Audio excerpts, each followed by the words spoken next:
വടക്കൻ കേരളത്തിൽ അതിതീവ്ര മഴ തുടരുമെന്ന് കേന്ദ്ര കാലാവസ്ഥാ വകുപ്പ്. കോഴിക്കോട്, കണ്ണൂർ, വയനാട് ജില്ലകളിൽ റെഡ് അലർട്ട് തുടരുന്നു. പത്തനംതിട്ട, കോട്ടയം, ഇടുക്കി, എറണാകുളം, തൃശൂർ, പാലക്കാട്, മലപ്പുറം, കാസർഗോഡ് ജില്ലകളിൽ ഓറഞ്ച് അലർട്ട് പ്രഖ്യാപിച്ചിരിക്കുകയാണ്. അതേസമയം ബംഗാൾ ഉൾക്കടലിൽ ന്യൂനമർദ്ദം രൂപപ്പെട്ടു. ഒഡീഷ തീരത്തിന് സമീപം വടക്ക് പടിഞ്ഞാറൻ ബംഗാൾ ഉൾക്കടലിന് മുകളിലായി ന്യൂനമർദ്ദം കൂടി രൂപപ്പെട്ടു. വിവരങ്ങളുമായി തിരുവനന്തപുരത്ത് നിന്നും എസ് ശ്രീജ കൂടി ചേരുന്നുണ്ട്. ശ്രീജ, 3 ജില്ലകളിലാണ് റെഡ് അലർട്ട് പ്രഖ്യാപിച്ചിരിക്കുന്നത്. ഒപ്പം കേന്ദ്ര കാലാവസ്ഥാ വകുപ്പ് നൽകുന്ന നിർദ്ദേശങ്ങൾ, ജാഗ്രതാ നിർദ്ദേശങ്ങൾ, വിവരങ്ങൾ. പ്രധാനമായും സംസ്ഥാനത്ത് ഇന്ന് 3 ജില്ലകളിൽ സൂചിപ്പിച്ചതുപോലെ കോഴിക്കോട്, വയനാട്, കണ്ണൂർ ജില്ലകളിലാണ് റെഡ് അലർട്ട് പ്രഖ്യാപിച്ചിട്ടുള്ളത്. മറ്റ് 3 ജില്ലകൾ തിരുവനന്തപുരം, കൊല്ലം, ആലപ്പുഴ ഒഴികെയുള്ള മറ്റ് ജില്ലകളിൽ ഓറഞ്ച് അലർട്ടാണ് നിലനിൽക്കുന്നത്. കൂടാതെ തിരുവനന്തപുരം, കൊല്ലം, ആലപ്പുഴയിൽ യെല്ലോ അലർട്ട് നിലനിൽക്കുന്നു. ഇന്നും നാളെയും മാത്രമാണ് ഈ രീതിയിലൊരു സാഹചര്യം സംസ്ഥാനത്ത് നിലനിൽക്കുന്നത്. പക്ഷേ അടുത്ത 2 ദിവസങ്ങളിൽ 29, 30 തീയതികളിൽ സംസ്ഥാന വ്യാപകമായി അതിശക്തമായ മഴ മുതൽ അതിതീവ്രമായ മഴ ലഭിക്കുന്നതിനുള്ള സാധ്യതയാണ് നിലവിലിപ്പോൾ കാലാവസ്ഥാ നിരീക്ഷണ കേന്ദ്രത്തിന്റെ മുന്നറിയിപ്പിൽ പറയുന്നത്.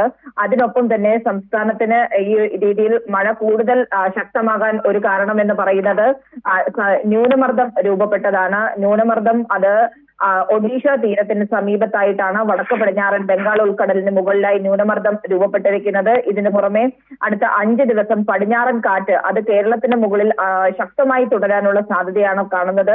ഈ പശ്ചാത്തലത്തിലാണ് ഇന്നു മുതൽ 31 വരെ, ഈ മാസം 31 വരെ അതിതീവ്രമായ മഴ ഒറ്റപ്പെട്ട അതിതീവ്രമായ മഴയും അതിശക്തമായ മഴയും സംസ്ഥാന വ്യാപകമായി ലഭിക്കുന്നതിനുള്ള സാധ്യതകൾ ഉണ്ട് എന്നാണ് കേന്ദ്ര കാലാവസ്ഥാ വകുപ്പിന്റെ മുന്നറിയിപ്പിൽ വ്യക്തമാക്കുന്നത്.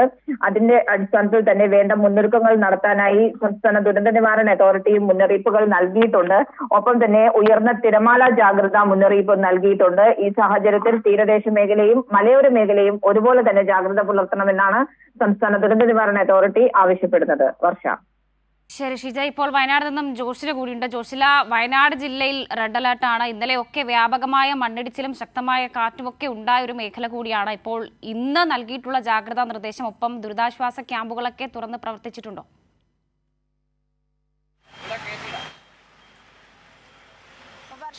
വയനാട് കനത്ത മഴയാണ്. ഇപ്പോൾ സുൽത്താൻ ബത്തേരിയിലാണുള്ളത്. സുൽത്താൻ ബത്തേരി കനത്ത മഴയും കനത്ത കാറ്റുമാണ് ഇപ്പോൾ ഉള്ളത്.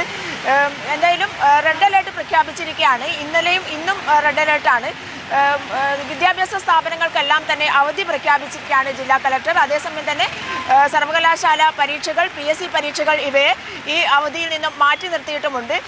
വൈത്തിരി താലൂക്ക്, അതുപോലെ തന്നെ മാനന്തവാടി താലൂക്ക്, സുൽത്താൻ ബത്തേരി താലൂക്ക് എന്നിവിടങ്ങളിലായി 15ഓളം ദുരിതാശ്വാസ ക്യാമ്പുകൾ തുറന്നിട്ടുണ്ട്. ഈ ദുരിതാശ്വാസ ക്യാമ്പുകളിൽ 592 ആളുകളെ മാറ്റിപ്പാർപ്പിച്ചിരിക്കുകയാണ്. മറ്റെല്ലാ സ്ഥലങ്ങളിലും ജാഗ്രതാ നിർദ്ദേശവും നൽകിയിട്ടുണ്ട്. ഈ ജാഗ്രതാ നിർദ്ദേശം കൃത്യമായി പാലിക്കണമെന്ന് കളക്ടർ പ്രത്യേകം നിർദ്ദേശം നൽകിയിട്ടുണ്ട്. കാരണം കഴിഞ്ഞ ദുരന്തം നമുക്കറിയാം. ആ ദുരന്ത കാലത്തൊക്കെ തന്നെ ഈ ജാഗ്രതാ നിർദ്ദേശങ്ങളോ അതുമാത്രമല്ല ആ സമയത്ത് മാറി താമസിക്കാൻ വേണ്ടി നിർദ്ദേശം നൽകിയ ഉദ്യോഗസ്ഥർ നിർദ്ദേശം നൽകിയപ്പോൾ മാറി താമസിക്കാത്തവരൊക്കെ തന്നെ ഈ ദുരന്തത്തിൽ ഉൾപ്പെടുന്ന ഒരു അവസ്ഥയുണ്ടായിട്ടുണ്ട്. ആ ഒരു രീതിയിലേക്ക് പോകരുത് എന്ന് പ്രത്യേകം കളക്ടർ നിർദ്ദേശം നൽകിയിട്ടുണ്ട്. ഏതെങ്കിലും ഉദ്യോഗസ്ഥർ, പഞ്ചായത്ത് ഉദ്യോഗസ്ഥരോ അല്ലെങ്കിൽ മറ്റേ ദുരന്ത നിവാരണവുമായി ബന്ധപ്പെട്ട ആളുകൾ ഇവിടെ നിന്ന് മാറി താമസിക്കണമെന്ന് ആവശ്യപ്പെട്ടാൽ ഒരു നിമിഷം പോലും വൈകിക്കരുത്, അവിടെ നിന്ന് മാറി താമസിക്കണം. അടുത്ത ദിവസത്തേക്ക് ഈ മാറി താമസിക്കുന്നത് മാറ്റിവെക്കരുത് എന്നുള്ള പ്രത്യേക നിർദ്ദേശം ജില്ലാ കളക്ടർ നൽകിയിട്ടുണ്ട്. ഈ സ്ഥലങ്ങളിലെല്ലാം തന്നെ വളരെ ജാഗ്രതയോടുകൂടി തന്നെ മുന്നോട്ട് പോകാനുള്ള എല്ലാ സജ്ജീകരണങ്ങളും വയനാട് ജില്ലയിൽ നടത്തിയിട്ടുണ്ട് എന്നുള്ളതാണ്. ജില്ലാ ദുരന്ത നിവാരണ അതോറിറ്റി അതുപോലെ തന്നെ NDRF സംഘം നേരത്തെ തന്നെ ഇവിടേക്ക് എത്തിച്ചേർന്നിരുന്നു എന്നുള്ളതാണ്.